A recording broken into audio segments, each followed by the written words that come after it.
ग्राहक जब कहता है कीमत सही लगा लीजिए, तो क्या आपके मन में नेगेटिव विचार आता है?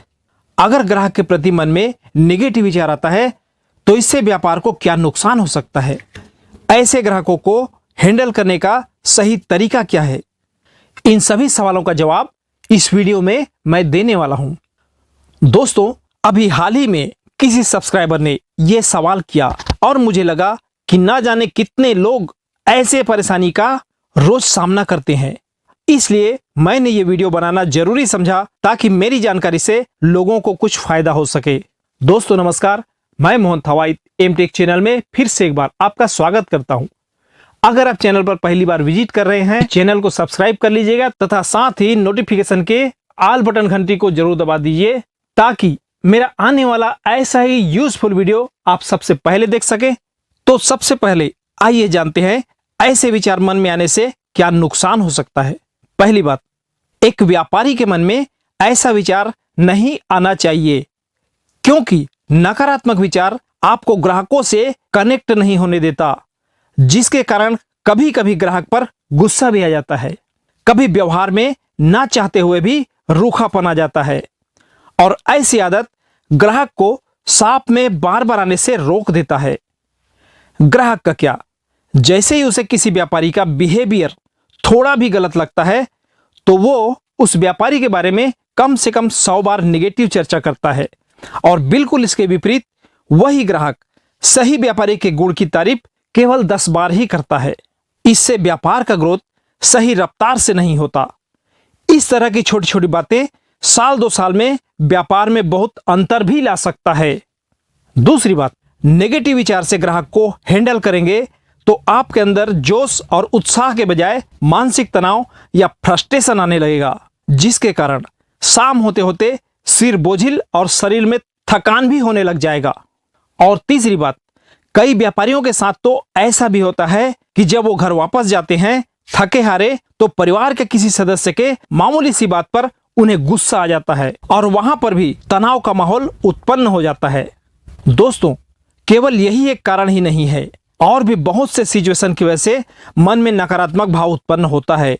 लेकिन ग्राहक की कमी, उधार में पैसा फंसना और जरूरत से ज्यादा मोल भाव, ये बातें किसी व्यापारी के मन में सबसे ज्यादा तनाव पैदा करता है। तो आपको मैं ये भी बता दूं कि उधार, बिक्री बढ़ाने और ग्राहक बढ़ाने पर मैंने कई वीडियो अपलोड किया है। आप मेरे दोनों चैनल करेक्ट बिजनेस पॉइंट और एमटेक चैनल पर विजिट करके इन टॉपिक पर वीडियो देख सकते हैं और आपको बहुत सारा नॉलेज भी मिल सकता है। तो आइए आगे बढ़ते हैं। जब आपका ग्राहक आपसे कहता है कीमत सही लगा लीजिए, तो सबसे पहली बात, ग्राहकों को यह पता है कि कपड़े के बिजनेस में मार्जिन फास्ट बिकने वाले आइटम से ज्यादा रहता है, इसलिए आपका ग्राहक ऐसी बातें करता है। दूसरी बात, कभी कभार खरीदी के कारण कीमत और क्वालिटी का सही ज्ञान नहीं होता, इसलिए भी ज्यादा कीमत की बात करते हैं। इसके अलावा ठगे जाने के डर से या पैसा बचाने के चक्कर में ग्राहक ऐसी बातें बोलता है।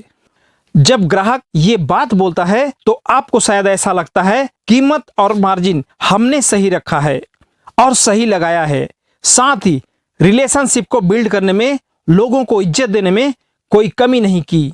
आप बेस्ट परफॉर्म करते होंगे, लेकिन उसके बाद भी लोग आपकी बातों पर भरोसा नहीं करते, इसीलिए मन में शायद ग्राहकों के लिए नेगेटिव विचार आता है। ऐसे परिस्थितियों के लिए आपको क्या करना चाहिए? दोस्तों, ऐसे सिचुएशन में आपको मानना होगा कि ग्राहकों को आदत पड़ चुकी है मोल भाव करने का, तो अपने आप को कन्विंस करना होगा। इसके लिए खुद को तैयार करना होगा।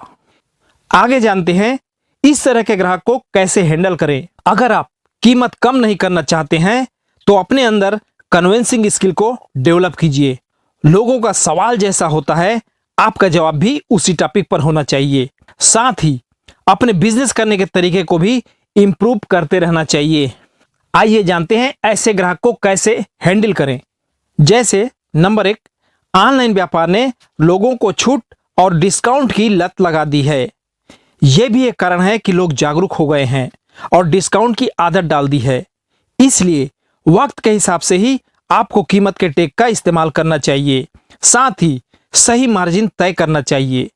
अगर आप 20% से कम में काम नहीं करते हैं तो प्राइस टैग 30 या 40% का लगाइए या ग्राहक को वैसा ही कीमत बतलाइए। और ज्यादा मोल भाव करने वाला ग्राहक कहता है डिस्काउंट कीजिए तो 10% डिस्काउंट कीजिए, फिर भी न माने तो 10% डिस्काउंट इस अंदाज में कीजिए कि ग्राहक को एहसास हो कि वाकई आपकी मार्जिन नहीं बच पा रहा है।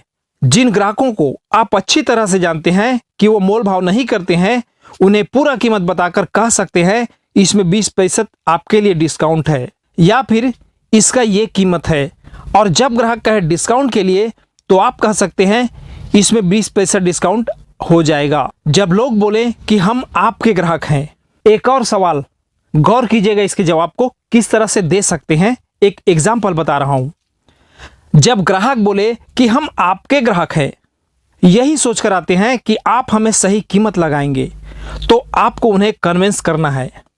कीमत लेबल से नीचे नहीं करना है। तो यह कैसे होगा, आइए इसे भी जानते हैं। जैसे ही ग्राहक ऐसा कहता है कि हम तो आपके ग्राहक हैं, हमेशा लेन देन करते हैं और हम आपके पास यही सोचकर आते हैं कि आप हमें कीमत सही लगाएंगे, तो इसके जवाब में सबसे पहले तो आप मुस्कुरा दीजिए, 5 सेकंड रुक जाइए, फिर कुछ इस तरह जवाब दीजिए। आपने ऐसा वाक्य बोलकर दिल खुश कर दिया, ग्राहक चौंक जाएगा। आप जैसे ग्राहक हमें बहुत अच्छे लगते हैं। अब आप उनके आसपास के किसी ऐसे परिचित व्यक्ति का जो आपके पास खरीदी करते हैं और मोल भाव भी नहीं करते या कम रूप में करते हैं, उनका उदाहरण देकर ग्राहक को यह कह सकते हैं कि फला फला व्यक्ति भी हमारे पास आते हैं और ज्यादा मोल भाव भी नहीं करते, क्योंकि उन्हें मालूम है इस तरह के क्वालिटी में मार्जिन कम रहता है। और साथ ही उस वैरायटी को अगर आप अपने ग्राहक को किसी ऐसे ग्राहक का एग्जाम्पल देते हैं तो इसका मतलब यह होता है कि अदृश्य रूप से आप उस ग्राहक से यह कहते हैं कि वो ग्राहक मानने को तैयार रहता है, हमारी बातें, मोल भाव नहीं करता, क्वालिटी को समझता है, तो आप भी समझ जाएंगे। इस तरह से काफी हद तक ये एग्जाम्पल प्रभावशाली होता है। और साथ ही उस वैरायटी को अगर आपने कुछ ग्राहकों को बेचा है तो उन्हें विश्वास दिलाने के लिए बिल बुक भी दिखा सकते हैं। साथ ही ये भी कह सकते हैं, ये देखिए हमने इन्हें इस कीमत पर दिया है। और आप कह सकते हैं कि आप यकीन कीजिए, आप हमारे अच्छे ग्राहकों में से एक हैं, हम आपको ज्यादा कीमत नहीं लगा सकते। दोस्तों, अगर इस तरह से हैंडल किया जाए तो ग्राहक को काफी हद तक अपने कीमत में खरीदारी के लिए तैयार किया जा सकता है। मैं नहीं कहता कि 100% आप सभी ग्राहक को कन्विंस कर लेंगे, लेकिन हाँ, 10 में से 8 का औसत आप बनाने में कामयाब हो सकते हैं। तो इस तरह से ग्राहकों को हैंडल किया जा सकता है। वीडियो के अंत में एक महत्वपूर्ण बात यह कहना चाहूंगा कि व्यापार का मुख्य आधार ग्राहक ही है। बिना ग्राहक के व्यापार कैसा?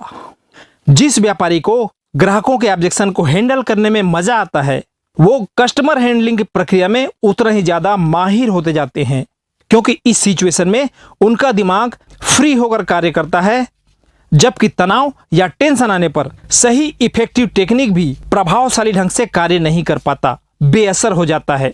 इसलिए ग्राहकों के ऐसे सवाल से खुश होना सीखिए कि वो आपको अपने कन्विंसिंग पावर को डेवलप करने का मौका भी दे रहा है।